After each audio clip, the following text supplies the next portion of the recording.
Amor tan grande, profundo y sublime,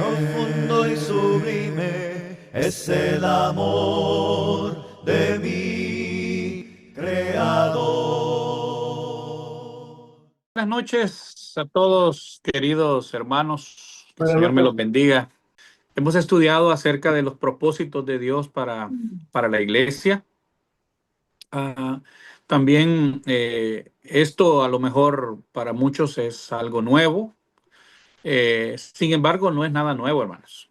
Esto es lo más antiguo que ha estado ahí, pero siempre aprendemos algo nuevo y yo creo que estas lecciones de alguna forma pues nos pueden ayudar a enfocarnos más, nos pueden ayudar a alinearnos en los propósitos de Dios y a contribuir en nuestras congregaciones para que cada uno, según la actividad que tiene, su actividad propia, como dice la palabra en Efesios 4, el cuerpo vaya recibiendo el crecimiento espiritual, que es la iglesia.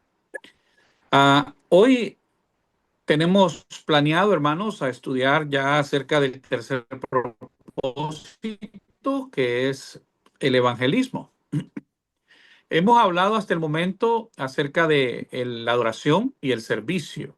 Hemos dicho que estos 5 propósitos los hemos extraído de 2 textos grandes y poderosos, como son el Gran Mandamiento, Mateo 22, y la Gran Comisión de Mateo 28. En el Gran Mandamiento encontramos 2 de ellos, que son los que hasta el momento hemos estudiado. Encontramos la adoración y el servicio. La adoración la encontramos en el texto específico cuando el Señor dice: amarás al Señor tu Dios con todo tu corazón, con toda tu alma, con toda tu mente, con todas tus fuerzas. Dijimos de que a eso se le llama adoración. Cuando nosotros mostramos nuestro amor hacia Dios, estamos adorándole. También en el mismo texto de Mateo 22, el Señor también explica y dice: y amarás a tu prójimo como a ti mismo. Y, y allí pues encontramos el segundo propósito para el cual existe la iglesia, el cual es el servicio. Amar al prójimo está ligado a servir, a ministrar. Hemos dicho que la palabra ministrar significa ayudar a otros, bendecir a otros, es servir básicamente a otros, hermano. Por eso ministerio significa el servicio que nosotros hacemos por los demás. Hasta el momento, pues hemos hablado, creo que amplio y tendido, ¿verdad?, acerca de estos 2 propósitos. Hemos dicho en adoración que la adoración debe de ser vista desde 2 perspectivas: una de la adoración personal y la otra, la adoración colectiva, que es la que hacemos con la iglesia o en la iglesia. Y el servicio, dijimos también de que cuando la palabra del Señor habla de servicio, dijimos de que el tema del servicio básicamente tiene que ver con lo que nosotros hacemos por los demás, ¿verdad? Básicamente por nuestro prójimo. A eso específicamente se refiere la palabra. Inspirados también en el texto aquel de Mateo 25, 31 en adelante, cuando el Señor habla del juicio de las naciones, y Él dice: me viste hambriento, me diste comer, sediento, me diste beber, desnudo, me cubristeis, enfermo, me visitasteis en la cárcel, venisteis a mí. Y, o sea, está hablando precisamente de acciones que tienen que ver básicamente con nuestro amor expresado hacia los demás en pequeñas acciones, porque ese es el servicio, hermanos, naturalmente. Muy bien, ahora vamos a la Gran Comisión. Y en Mateo capítulo 28, si ustedes me siguen, por favor, Mateo 28, en el versículo 18, dice la palabra del Señor así, Mateo 28, 18. Y Jesús se acercó, dice el 18, y les habló diciendo: toda potestad me es dada en el cielo y en la tierra.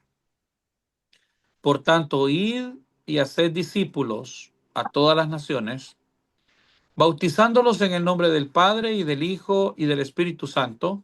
Y dice el 20: enseñándoles que guarden todas las cosas que os he mandado, y aquí yo estoy con vosotros todos los días hasta el fin del mundo. Amén. Desde el versículo 19 comenzamos a extraer los siguientes tres propósitos. Tres este sería el tercero, ¿verdad? De cinco propósitos. Y precisamente en el 19 dice, por tanto, id y hacer discípulos a todas las naciones. A esa acción de ir y hacer discípulos, hermano, conocemos en la palabra del Señor como evangelismo, ¿verdad? Luego está el siguiente, ¿verdad? Que tenemos ahí en el mismo versículo 19, que dice, bautizándolos en el nombre del Padre, del Hijo y del Espíritu Santo. Ahí encontramos el cuarto propósito, que hablaremos en unas semanas de él, y comenzando por el término bautizándolos, que significa comunión. El bautismo es la entrada a la comunión con Dios y con la iglesia, ¿verdad? Por eso la palabra del Señor en Hechos 2 dice que los que iban siendo bautizados iban siendo salvos y al mismo tiempo iban siendo añadidos a la iglesia. Y en el 20 encontramos el quinto propósito, ¿verdad? Y es enseñándoles que guarden todas las cosas que os he mandado. A eso le llamamos discipulado. Ahorita, hermano, acá en la Gran Comisión, desde el 19 al 20, de Mateo 28, 19 al 20, encontramos 3 de 5, ¿verdad? Repito, en Mateo 22 encontramos 2, que es adoración y servicio, y aquí en la Gran Comisión de Mateo 28, 19 y 20 encontramos evangelismo, comunión y discipulado. Entonces, eso es únicamente para refrescar un poco lo que ya vimos y entramos en materia. Yo voy a hablar, hermanos, del tercer propósito, repito, que es el evangelismo, pero lo voy a hablar desde el punto de vista teológico. Ahora, esta clase. Esta clase va a ser una especie de lección teológica del evangelismo. Ahora bien, ¿qué me refiero? ¿A qué me refiero con el tema teológico? La teología o la doctrina, que es lo mismo prácticamente, es la parte escritural del propósito. Es donde nosotros podemos tener los argumentos bíblicos, las bases, las pruebas bíblicas. Muy bien. La Biblia nos enseña acerca de el misterio de Dios. ¿Qué es el misterio de Dios? Bueno, comencemos diciendo que la palabra misterio es una palabra que en sí misma nos llama la atención, nos cautiva, porque misterio generalmente es algo desconocido, algo que está oculto, algo que está guardado, algo que no se sabe qué es, pero que está ahí. Y hay que de alguna forma escarbar un poco para poderlo encontrar. La palabra del Señor nos enseña en Mateo capítulo 13, hermanos, en el versículo 10. Mateo 13:10 en adelante dice así. Mateo 13 habla de la parábola del sembrador, que dicho sea de paso, hermanos, fue la primera parábola que el Señor contó, ¿verdad? La primera parábola que el Señor contó. Y dice el versículo 13, el versículo 10, perdón, dice, entonces acercándose los discípulos, le dijeron, ¿por qué les hablas por parábolas? Luego de haber contado la parábola del sembrador, él dice, ¿por qué les hablas por parábolas? Y él respondiendo, dice el 11, les dijo, porque a vosotros os es dado saber los misterios del reino de los cielos. Miren qué interesante. Más a ellos, o sea, al mundo, a los discípulos les es dado conocer los misterios, o sea, esto es una aplicación para nosotros como iglesia. Nosotros como iglesia podemos conocer los misterios del reino de los cielos. Más a ellos dice, no, no les es dado. Ajá. Si nosotros vamos también a Marcos en el capítulo 4, vamos Marcos 4, por favor. Dice la palabra del Señor en Marcos capítulo 4, en el versículo 11, es un paralelo de esto. Lo dice de esta manera, miren, Marcos 4:11, dice, y a vosotros, dice, y les dijo, a vosotros os es dado saber el misterio del reino de Dios. Allá dice el misterio del reino de los cielos. Acá dice el misterio del reino de Dios. Mas a los que están fuera, o sea, en el mundo, los que no son discípulos, por parábolas todas las cosas, para que viendo vean y no perciban, oyendo oigan y no entiendan, y para que no se conviertan y les sean perdonados los pecados. Miren qué interesante, hermano. A ver, interpretemos un poquito esto. Dice la palabra del Señor que a nosotros, los discípulos, nos es dado conocer los misterios del reino de Dios o el reino de los cielos. ¿Cuál es el reino de los cielos? ¿Cuál es el reino de Dios? Bueno, Iglesia. la palabra del Señor nos enseña que nosotros hemos sido trasladados de la potestad de las tinieblas, Colosenses 1:13, al reino de su amado Hijo.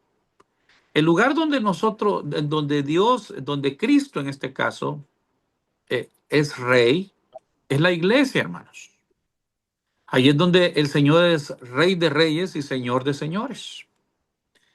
Es el lugar donde le adoramos como nuestro rey Jesucristo. Ese es el reino.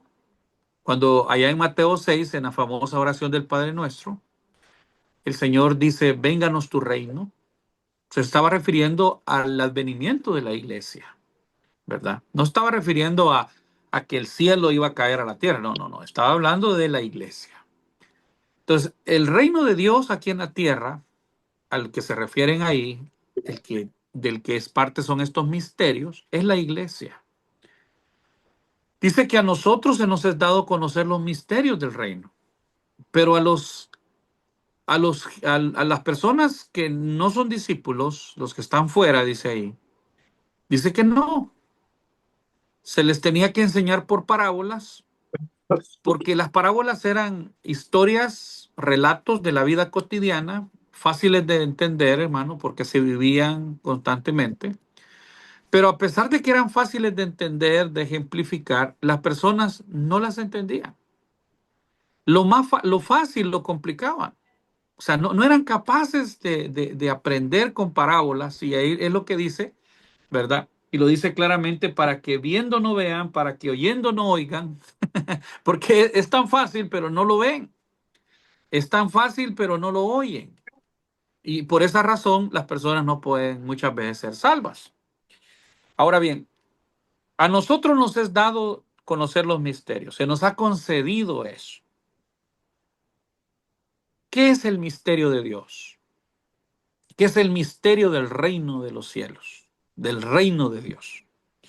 Bueno, en Colosenses, en el capítulo 2, versículo 2 al 3 también, Colosenses 2, versículo 2 al 3, dice la palabra del Señor así. Dice, para que sean consolados sus corazones, unidos en amor, hasta alcanzar todas las riquezas de pleno entendimiento, a fin de conocer el misterio de Dios el Padre y de Cristo, en quien están escondidos todos los tesoros de la sabiduría y del conocimiento. ¿Qué quiere decir esto, hermanos? Dice que nosotros tenemos el privilegio de conocer el misterio de Dios el Padre y el misterio de Cristo. En el que están escondidos todos los tesoros de la sabiduría y del conocimiento. Un misterio que está oculto inclusive, y que ha estado oculto, que estuvo oculto por los siglos, hermano. Y eso es lo que dice Romanos 16:25. Dice la palabra del Señor en Romanos 16:25 de la siguiente manera. Dice, y al que puede confirmaros, según mi evangelio, y la predicación de Jesucristo según la revelación del misterio que se ha mantenido, dice Pablo, oculto desde tiempos eternos. ¿Desde cuándo ha estado oculto este misterio que Pablo va a revelar, que se nos ha revelado ahora a nosotros? Yo ya voy a explicar en qué consiste, pero yo estoy tratando de poner el contexto. Bueno, dice la palabra del Señor que este misterio ha estado oculto desde tiempos eternos. Quiere decir de que antes de Génesis 1:1, que el Señor dijo, háganse los cielos y la tierra, ya Dios tenía oculto este misterio. Eso es lo que nos enseña la palabra del Señor en el libro de Efesios, en el capítulo 1, ¿verdad? Y ustedes lo pueden leer cómodamente en su casa. Dice que nosotros hemos sido predestinados por Dios desde antes de la fundación del mundo. Antes de que el mundo fuera fundado, antes de que el cielo y la tierra se creara, Dios tenía un misterio. Yo ya había creado a un misterio que le iba a ser revelado. Y este misterio, hermanos, es la cosa más valiosa que existe sobre la faz de la tierra. Es la cosa más rica, de más valor sobre la faz de la tierra. Como dice 1 Corintios 2:7 también, dice la palabra del Señor así. Mas hablamos sabiduría de Dios en misterio, dice. La sabiduría oculta, la cual Dios predestinó antes de los siglos para nuestra gloria. Miren qué maravilloso esto. Dice de que esta sabiduría estuvo oculta, el misterio de Dios, antes de los siglos, antes de que el tiempo comenzara a correr sobre esta tierra, hermanos, sobre esta historia de la humanidad. También Colosenses 1:26. Estoy poniendo los argumentos, la base teológica, eso es lo que les dije. Hoy vamos a leer la Biblia, hermano, porque esto es teología. Estamos viendo la parte teológica del evangelismo. Dice, el misterio, dice el 1:26, que había estado oculto desde los siglos y edades, pero que ahora, ahí entramos ya, ahora ha sido manifestado a sus santos. Y dice el 27, a quienes Dios quiso dar a conocer las riquezas de la gloria de este misterio entre los gentiles, que es Cristo en vosotros, la esperanza de gloria. Miren qué maravilloso. A mí me emociona esto, hermano, porque la verdad es que somos muy poca cosa para que Dios nos haya escogido a nosotros en este tiempo y nos haya dado este gran privilegio, nos haya dado a conocer ahora el misterio. Fíjense que era un misterio, hermanos, que en otros tiempos los profetas desearon ver. Y espero que estemos un poquito en suspenso, porque yo les voy a manifestar que ese es el misterio. Pero los profetas inclusive investigaron acerca de este misterio. Y lo aprendemos precisamente ahí en Primera de Pedro, en el capítulo 1, versículo 10 al 12. Miren qué maravilloso esto, hermanos. Primera de Pedro 1, versículo 10 al 12. Dice, los profetas que profetizaron acerca de esta gracia, así dice, ¿verdad? De la gracia destinada a vosotros, dice la palabra, inquirieron y diligentemente indagaron acerca de esta salvación, escudriñando qué persona, qué tiempo indicaba el Espíritu de Cristo que estaba en ellos, el cual anunciaba de antemano los sufrimientos de Cristo y las glorias que vendría tras ellos. Y dice el 12, pero a estos se les reveló que no para sí mismos, sino para nosotros, y esto nos aplica a nosotros también en este tiempo, administraban las cosas que ahora os son anunciadas por los que os han predicado el Evangelio, por el Espíritu Santo, enviado del cielo. Cosas en las cuales anhela mirar los ángeles. Miren qué grandioso esto, hermanos. Dice que los profetas que profetizaron de este misterio, de esta gracia, ellos inclusive dice que indagaron, investigaron, escudriñaron, ¿verdad? Para ver en qué tiempo, en qué persona se iba a manifestar este misterio. Y dice que Dios les contestó y les dijo, miren, no investiguen mejor, no muevan más, porque esto no es para ustedes, sino es para otros. Y esos otros, hermanos, ¿quiénes somos? Nosotros. Ah, y dice que eran cosas que anhelaban mirar los ángeles. ¿Sabe por qué anhelaban mirar los ángeles? Porque al igual que los profetas, los ángeles tampoco sabían de ese misterio. Ellos sabían que había un misterio, pero no sabían, no lo conocían, no había sido revelado. ¿Mm? Y los ángeles ahí estaban levantando, ¿verdad? Viendo ahí, echando un ojazo de qué era ese misterio, en qué consistía esa sabiduría, esa gloriosa sabiduría de Dios.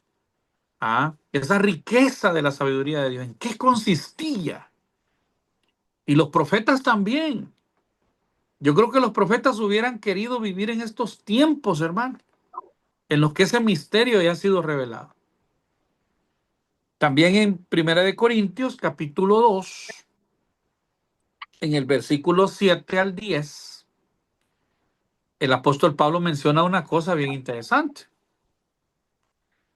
Primera de Corintios 2, 7 al 10, dice así: mas hablamos sabiduría, dice el 7, hablamos sabiduría de Dios en misterio, la sabiduría oculta, la cual Dios predestinó antes de los siglos para nuestra gloria, la que ninguno de los príncipes de este siglo conoció.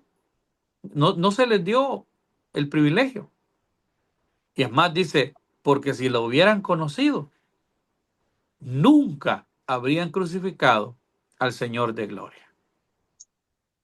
Y dice el versículo 9, antes bien, como está escrito, cosas que ojo no vio, ni oído oyó, ni han subido en corazón de hombre, son las que Dios ha preparado para los que le aman.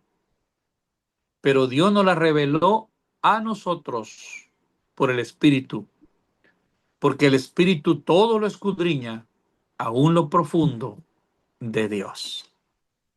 Miren lo que Pablo dice aquí, hermanos.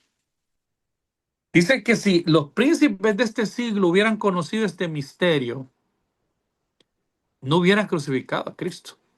Nunca lo hubieran crucificado. Ajá. Pero Dios nos la reveló a nosotros por el Espíritu. Y la profecía decía, cosas que ojo no vio, ni oído oyó, ni han subido en el corazón del hombre, son las que Dios ha preparado para los que le aman. Muchas veces hemos interpretado ese pasaje como que eso será en el cielo, pero no, eso aplica a la iglesia. En la iglesia se ven cosas que ojo no vio, ni oído oyó, ni han subido en la mente del hombre. Son cosas, hermano, que nadie pensó que se podían dar. Y yo ya se las voy a explicar en qué consiste. Entremos ya en materia con respecto a dilucidar este misterio. Ya hemos dicho que es un misterio que estuvo oculto, guardado, un misterio donde estaba reunida la sabiduría de Dios, las riquezas de Dios, un misterio que los profetas quisieron conocer, pero no pudieron. Estuvo oculto desde antes de que los tiempos comenzaran, desde el Génesis, antes del Génesis. Un misterio que no se le reveló a los príncipes de este siglo, sino a Roberto, nosotros. Y miren, sí, Ricardo, ¿a quiénes se refiere cuando dice los príncipes? a los gobernantes, a los gobernantes. a los gobernantes, sí. Okay. En Efesios 3, ahí entra esto, hermanos. Aquí sí quiero que ustedes, los que se han dormido, me despierten, por favor. Desde el 1 vamos a leer. Pero quiero su máxima atención a este pasaje porque este pasaje es clave, hermano, para todo nuestro estudio. Desde el 3:1 vamos a leer a Pablo. Por esta causa, dice Pablo, por esta causa yo, Pablo, prisionero de Cristo Jesús, por vosotros los gentiles. Si es que habéis oído de la administración de la gracia de Dios que me fue dada para con vosotros, que por revelación, dice, me fue declarado el misterio, como antes lo he escrito brevemente, leyendo lo cual podéis entender cuál sea mi conocimiento en el misterio de Cristo. Misterio, y otra vez lo vuelve a repetir Pablo, que en otras generaciones no se dio a conocer a los hijos de los hombres, como ahora es revelado a sus santos apóstoles y profetas por el Espíritu. Que los gentiles son coherederos y miembros del mismo cuerpo y copartícipes de la promesa en Cristo Jesús por medio del Evangelio. Del cual, dice el 7, yo fui hecho ministro por el don de la gracia de Dios que me ha sido dada, según la operación de su poder. Y dice el 8, a mí que soy menos que el más pequeño de todos los santos, me fue dada esta gracia de anunciar entre los gentiles el evangelio, anunciar el evangelio de las inescrutables riquezas de Cristo y aclarar a todos cuál sea la dispensación del misterio escondido desde los siglos en Dios que creó todas las cosas, para que la multiforme sabiduría de Dios sea ahora dada a conocer por medio de la iglesia a los principados y potestades en los lugares celestiales. Y dice el 11, conforme al propósito eterno que hizo en Cristo Jesús, nuestro Señor. Vamos a parar hasta ahí. Aquí, hermanos, Pablo revela en qué consiste ese misterio. Pero Pablo claramente, él dice que a él le fue otorgado ese privilegio, hermanos. Le fue otorgado. Es más, dice que él dice ahí que es esclavo. Por esta causa soy prisionero de Cristo Jesús, dice, por vosotros los gentiles. A él le fue dada la administración de esta gracia de Dios. Y dice el 3, que por revelación me fue dado el misterio. Fíjense que la palabra revelación, que es la misma palabra griega apocalipsis, significa quitar una cortina, o sea, quitar un velo. Por eso en algunas versiones y en la versión de inglés, el libro de Apocalipsis no se dice Apocalipsis, sino se dice revelación, ¿verdad? Porque revelación significa quitar un velo, como cuando hay una cortina y usted aparta la cortina, ¿verdad? Entonces usted puede ver claramente bien las cosas. Dice Pablo que él tuvo el privilegio de quitar esa cortina, quitar ese velo, hermanos. Ah, ahora leyendo, dice el 4, podemos entender, gracias a la palabra del Señor, cuál es el conocimiento del misterio de Cristo. Misterio, dice Pablo, y repite lo que ya hemos venido diciendo, que en otras generaciones no se dio a conocer a los hijos de los hombres, como ahora es revelado a nosotros. Y ahí él comienza diciendo que parte de este misterio, hermanos, esencialmente, es que los gentiles tenían acceso a la iglesia, al cuerpo de Cristo. También eran coherederos, podían heredar las promesas de Dios. Y también dice la palabra, por medio del evangelio.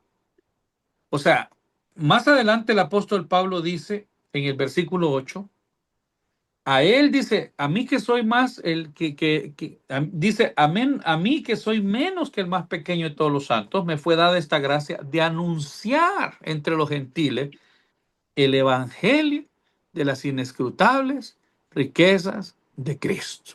En otras palabras, hermano, ¿en qué consistía la develación de este misterio escondido por los siglos en Dios? Consistía en la predicación del evangelio de las inescrutables riquezas de Cristo.